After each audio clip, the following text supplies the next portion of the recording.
guys, and welcome back to Doki Doki Literature Club.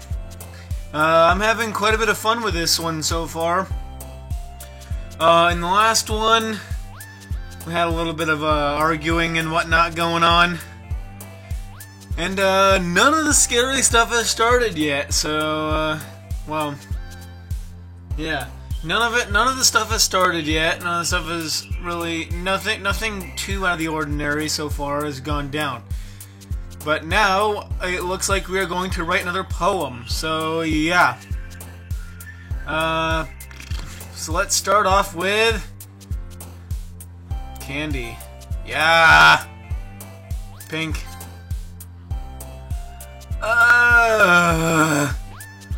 Milk. Jumpy.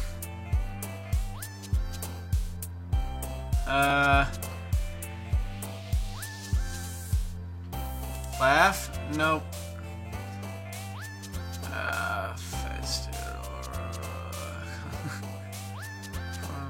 No. Nibble. Kiss.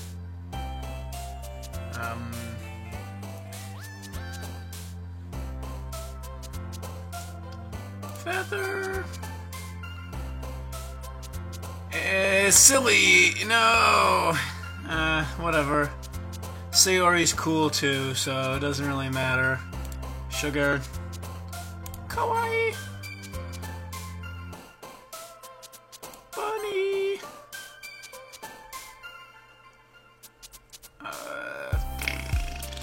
Sweet. Cute. Anime. Rose. Whatever. It's fine. It's fine. Kitty!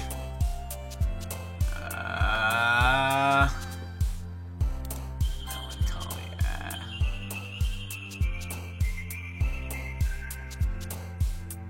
Lollipop. Mouse. Yeah! Yeah, buddy. Another day passes, and it's time for the club meeting already. I've gotten a little more comfortable here over the past couple days. Entering the club room, the usual scene greets me. Hi, Nathan. Yo, Sayori. Looks like you're in a good mood today. I'm just still not used to you being in the club, that's all. I see. That's a pretty simple thing to get you in a good mood. But I guess it's always the simple things with you, anyway. Speaking of which, I'm kinda hungry. Will you come with me to buy a snack? No thanks. Eh? That's not like you at all. Why don't we take a look at your purse, Sayori? Eh? Why that all of a sudden? No reason, really. Just wanted to look at it. Sayori nervously retrieves her coin purse. She fumbles with the latch and gets it open. Then she turns it upside down and lets its contents spill onto the desk. Only 2 small coins fall out. I knew it. I can see right through you, Sayori. That's not fair. How did you even know? It's simple. If you had enough money in the first place, you would have bought a snack before coming to the club room. So either you're not hungry and wanted an excuse to take a walk, or you planned to conveniently forget that you spent all your money so that I would lend you some. There's one more thing. You're always hungry. And so, that only leaves the one option. I give up. Don't make me feel guilty. If you feel guilty, that means you deserve to feel guilty. Yuri suddenly giggles. Eh? I didn't notice that she was listening in. Her face is in her book, as always.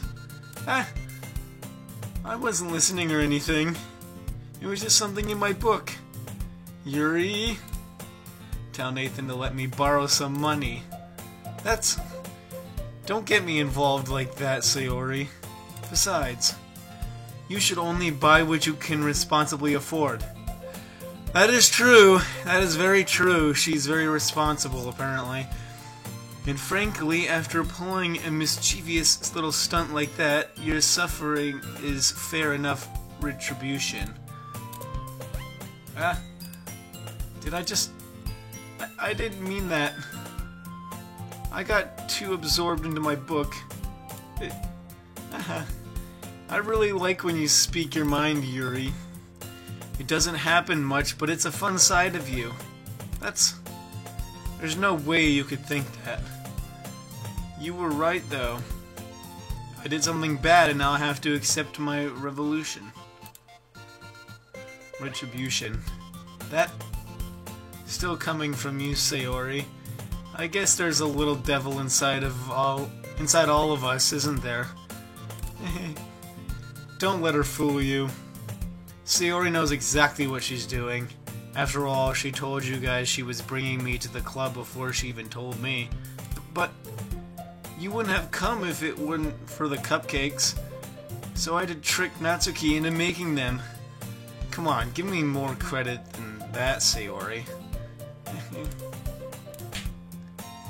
Kya! Out of nowhere, something smacks Sayori in the face and tumbles under the desk.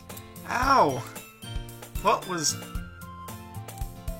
A cookie? Sure enough, it's a giant cookie wrapped in plastic. Sayori glances around. Is this a miracle? It's because I paid my restitution. Retribution. Actually, that one almost worked. Haha. I was just gonna give it to you, but then I heard you blab about the cupcakes. It was totally worth seeing your reaction enough. Natsuki, that's so nice of you. I'm so happy. Sayori hugs the cookie. Jeez, just eat it. Sayori rapidly tears open the wrapper and takes a big bite. So good. Sayori suddenly clasps her hands over her mouth. I bit my tongue. You're going through a lot over just one cookie. Natsuki takes a bite of her own cookie. Yours looks really good too, Natsuki. Can I try it? Jeez. Beggars can't be choosers. But yours is chocolate. Yeah? Why do you think I gave you that one? Fine.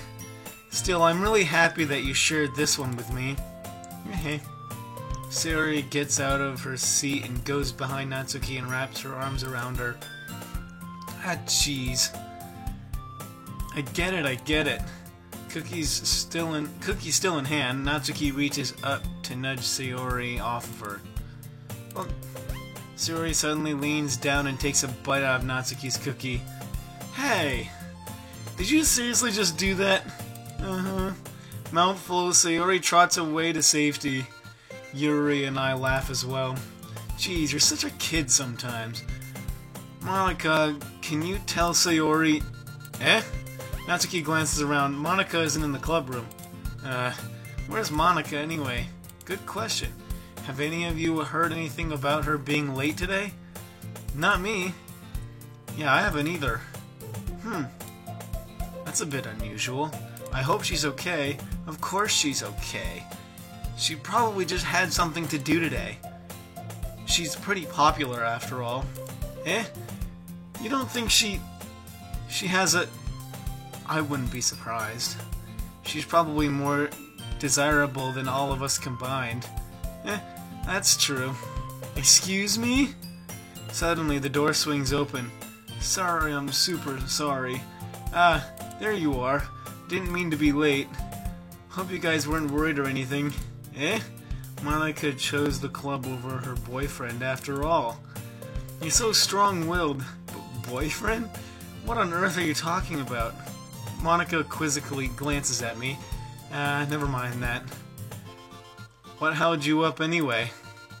My last period today was study hall. To be honest, I kind of just lost track of time. That makes no sense, though. You would have heard the bell ring at least. I must not have heard it since I was practicing piano. Piano? I wasn't aware you played music as well, Monika. I don't really. I kind of just started recently. I've always wanted to learn piano. That's so cool. You should play something for us, Monica. Monica looks at me. Maybe once I get a little better I will. Yay! That sounds cool. I'd also look forward to it. Is that so? In that case, I won't let you down, Nathan. Monica smiles sweetly. I didn't mean any pressure or anything like that. Don't worry. I've been practicing a whole lot recently, and I'd really love the chance to share once I'm ready. I see. In that case, best of luck. Thanks. So I didn't miss anything, did I? Not really. I'd choose to leave out Sayori's mischievous escapades. I'm sure Natsuki will end up complaining to her anyway. It looks like everyone has already settled down. Sayori somehow already finished her entire cookie. Yuri is back to her book and Natsuki disappeared into the closet. It's not long before Natsuki comes up to me expectantly. Yeah, don't worry, I kept my promise. I pulled the first volume of Parfait Girls out from my bag. Natsuki takes it from my hand, then quickly turns it over, presumably to check for wrinkles. Hey, I'm not that careless. I handle manga all the time, you know. I just wanted to make sure. Can you blame me for being paranoid? I don't give people my manga every day, you know. That's true. I don't blame you. Well, anyway, let me pull this one back. I'm gonna get the next one, okay? Natsuki makes her way to the closet. I follow. So you're gonna tell me everything you thought, right? Where did this volume leave off again? I forget. The chapter ended when Minori and Alice found Monica. Natsuki's voice resonates out from the side of the closet. Eh? I peer inside. All of Natsuki's books are lined up on the top shelf. Did you move my manga again? Sorry. The teacher got mad at me for taking up so much space in her closet, so I had to move some stuff around and clean up a little bit. So it's all there, I just had to organize it a bit. The top shelf is far above Natsuki's head. She makes a futile hop trying to figure out how to reach her manga. Jeez, this is so inconvenient. I'm moving these all back down. There's plenty of room on these shelves. And besides, they're really pretty to look at when they're all lined up. Why would you waste that on the top shelf? Natsuki, there's a stool on the wall there. In the closet, there's a collapsible stool that's hanging on the wall. If you want, I can reach up there and hand them to you. I can get them myself.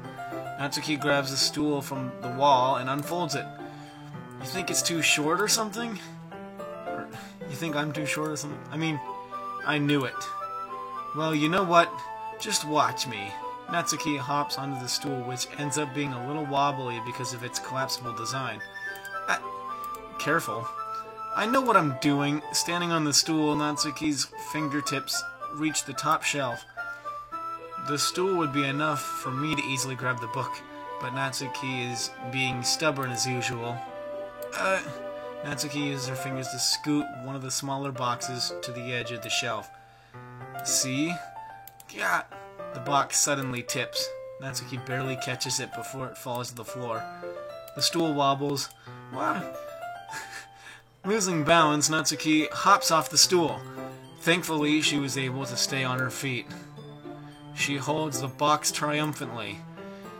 There, having almost fell, Natsuki is a bit shaken up. Jeez. No need to prove yourself to me. There's no way you'll be able to get the bigger boxes like that. I can reach them, so just... I said I can do it. I don't want your help, okay? I'm gonna get a chair, so just hang on. Natsuki forces her way past me out of the closet. Let's see. The classroom chairs have the desk attached, so they're too inconvenient to fit in the closet. Aha! Natsuki trots over to the teacher's desk, which has a computer chair behind it. She rolls it on wheels back over the closet. It's a little dangerous since the chair swivels and rolls, but I've already learned my lesson, so I keep my mouth shut. Natsuki climbs into the chair and then slowly balances her feet. Since she refuses my help, I take a seat with my back against the side of the doorway and simply watch. Ah, there we go. See, I can easily do it now. Natsuki grabs a stack of manga and bends down to put it on the shelf below. Voila! The chair swivels. Natsuki catches herself on the shelf. What are you doing? Can you at least hold the chair steady instead of sitting and doing nothing? Who was it who told me not to help? Yeah, I got you. I hold the chair while Natsuki reaches back up. I can almost see up her skirt. I force myself to turn away. Natsuki seriously didn't think this through. When she realizes I'll be dead. Natsuki wraps her arms around the Parfait Girls box set, easily the largest one of the shelf. Heavy. Hey Nathan, I don't think I can bend down without falling. Hurry and take this one. But then I have to let go of the chair. That's fine. Just for a second. Hurry up. Alright. Let me just stand up. I slowly release my grip from the chair. What do you mean, stand up? Natsuki looks down at me. Why are you all the way back? Natsuki looks like she just realized something, but she'll lose her balance if she moves. Natsuki, the box. What are you looking at? You're trying to look at my... Natsuki's legs shake. I'm not. I was just... Natsuki, don't try to move. Just give me the box. You perv. You set me up. Go away. Get out. But I'll do it myself. The chair suddenly swivels beneath Natsuki's feet. Natsuki? Yeah. The scene turns to chaos in a split second. The chair flies from under Natsuki's feet. Frantically, I try to catch her. The box topples out of her hand. I got you. Crash. The full force of Natsuki's body against me throws me to the ground. A whole bunch of books pelt me in the face. Natsuki tries to shield herself with her own arms as her face lands straight on my chest. My right arm and my back seriously felt the impact. Slowly Natsuki comes to her senses. She presses her arms straight into me to prop herself up. Natsuki seems to realize that it's not the floor that's beneath her. Gross! A fist pounds into my chest. Natsuki then hoists herself to her feet. What were you thinking, you sicko? Everything okay over there? I heard a loud noise. Monika suddenly peers in. Monika, see what happens when you put the manga on the top shelf? Are you trying to kill your club members or something? Jeez, sorry. I think she might be. But who knows? Oh, and one more thing. It seems like your most recent club member is a total pervert. So I hope you're happy. I didn't... Somehow it's impossible for me to explain this whole bizarre situation to Monika. I didn't do anything, I swear. I know. Don't worry. Monika says that quietly to me. Looks like I'm off the hook. Oh no. I look down. Natsuki is kneeling on the floor, holding one of the books that are scattered all over. There's a large diagonal crease along the page that she desperately trying to smooth out. Natsuki tries a bit more to fix the crease, but she can't get it out. Suddenly, she gives up and slams the book shut, then throws it at the floor. Instead of continuing to yell, she just lowers her head. Sob. Natsuki, are you okay? No! Natsuki's voice squeaks. I see tears on her face. I'll help you. I'll help get the crease out, okay? It's partially my fault, so... Natsuki shakes her head, still looking down. No, I don't even care that much. I'm just having a really bad day today. Natsuki sobs again. I didn't mean to take it out on you. I really didn't mean to. It's fine. Is there anything you want to talk about? Natsuki shakes her head. Just every day. It's so hard. I just want to come to the club and... Natsuki falls silent again. I can't press her, so I can only do what I know what to do. Or I can only do... Well, I'll help clean this up, and I'll move the rest of your manga for you. I pick up volume 2 of Parfait Girls. Well, set this one aside. This'll help cheer you up a bit, alright? We can get started on it once I'm done here. Natsuki looks up with her glossy eyes, her lips quivering. You're really nice to me.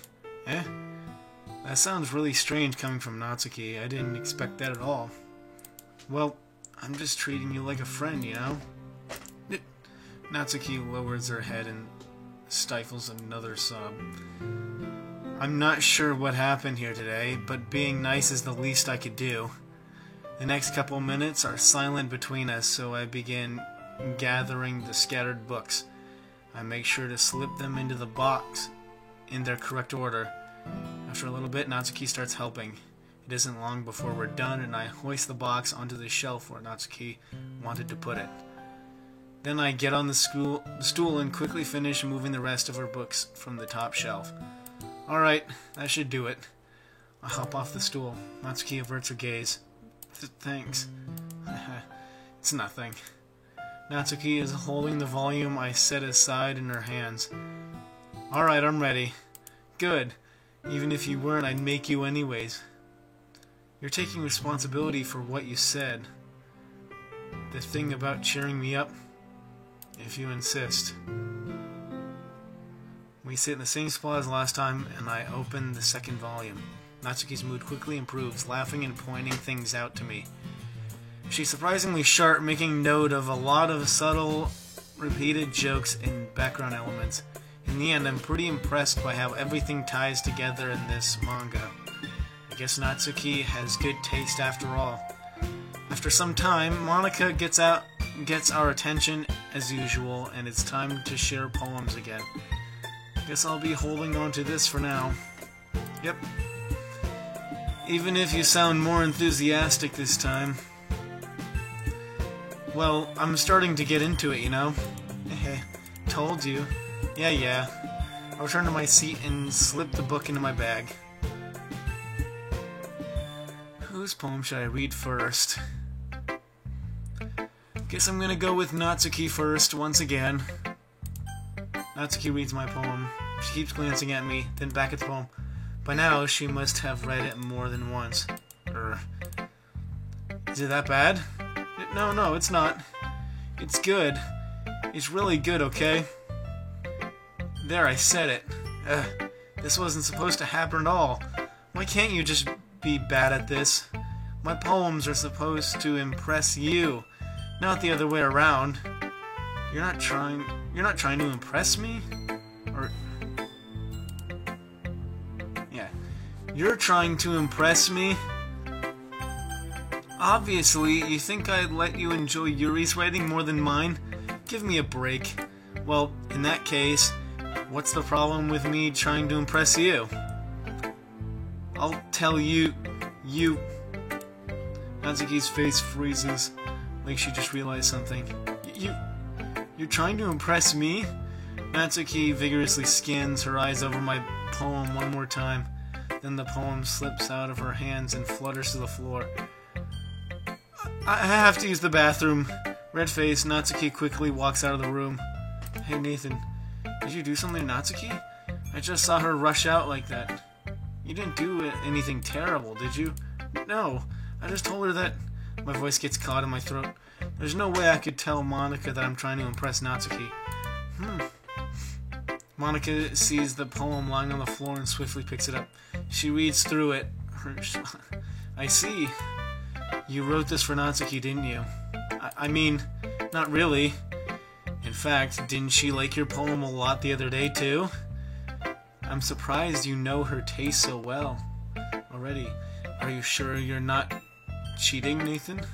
Cheating? What do you mean by that? Never mind, I'm just kidding. I didn't understand Monika's joke at all. Anyway, how do you think Natsuki feels about you? Oh, you don't need to answer that. It was just something for you to think about. Hey! Natsuki comes up and snatches a poem out of Monika's hand. Neither of us had noticed her re-enter the classroom. Did you read this, Monika? Of course.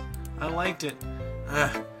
You should really stop reading things that aren't for you, you know. You have a bad habit of doing that. Eh? But Nathan wrote this poem. And we're supposed to share with everyone, right? Natsuki freezes. She apparently forgot that my poem is technically for everyone to read. Okay, well, I think Nathan is done sharing this poem with everyone. It's not like anyone would want to read this anyway. In fact, I'm just going to hold on to this. If you insist. What? Why are you looking at me like that? Like what? Never mind. Natsuki. I'll give you the poem, but that's still not very fair to Sayori. She hasn't gotten to read it yet. So what? Well, I guess Nathan is right, Natsuki. It's not fair if you don't let everyone finish reading it. Fine, Natsuki returns my poem. It's not like she's going to like it, though. Anyway, read my poem now. And no, I won't let you keep it. This is only my copy. This is my only copy. Amy likes spiders. You know what I heard about Amy? Amy likes spiders. Icky, wriggly, hairy, ugly spiders. That's why I'm not a friend with her. Amy has a cute singing voice. I heard her singing my favorite love song. Every time she sang the chorus, my heart would pound to the rhythm of the words. But she likes spiders. That's why I'm not friends with her. One time I hurt my leg really bad. Amy helped me up and took me to the nurse. I tried not to let her touch me. She likes spiders, so her hands are probably gross. That's why I'm not a friend with her. Amy has a lot of friends. I always see her talking to people who probably talk about spiders. If her friends start to like spiders too, that's why I'm not friends with her. Doesn't matter if she has other hobbies. It doesn't matter if she keeps it private. It doesn't matter if it doesn't hurt anyone. It's gross, she's gross. The world is better off without spider lovers. And I am gonna tell everyone. Not bad, right? It's quite a bit longer than yesterday's. Yesterday's was way too short. I was just warming up. I hope you didn't think that was the best I could do. No, of course not. Anyway, the message is pretty straightforward in this poem. I doubt I have to explain it. Sometimes you can explain complicated issues with much simpler analogs or analogies. I don't know. And it helps people realize how stupid they're being. Like anyone would agree with the subject of this poem is an anyone who would agree with the subject of this poem is an ignorant jerk. Do you know people like that? Of course. It's about how everyone thinks that doesn't matter. It can be without anything. I wrote it to be easy to relate to. Everyone has some kind of weird hobby or guilty pleasure. Something that you're afraid of. You're afraid if people find out, they'd make fun of you or think less of you. But that just makes people stupid. Who cares what someone likes as long as they're not hurting anyone and it makes them happy? I think people really need to learn to respect others for liking weird things. Well, you're definitely right. At least I can relate to that. And I'm sure a lot of other people can too. You know, I'm glad that you can appreciate this kind of writing. I mean, I know I was talking about that yesterday, but I've been enjoying sharing my writing with you, so consider yourself lucky, okay? Well, thanks for being honest. What's that supposed to mean? I'm always honest. Jeez. Just look forward to tomorrow, too, okay? Alright, I will. So I can't read Monika's poem now? Anyways, that's where I'm going to leave this episode off here. It was pretty eventful. A lot of stuff happened, whatnot. So, yeah, I hope you guys enjoyed it. And I'll keep cranking these out as much as I can for you all. So, yeah. If you liked it, why not like it? Why not subscribe? Do all that fun, splendiferous stuff. And, yeah. See you guys!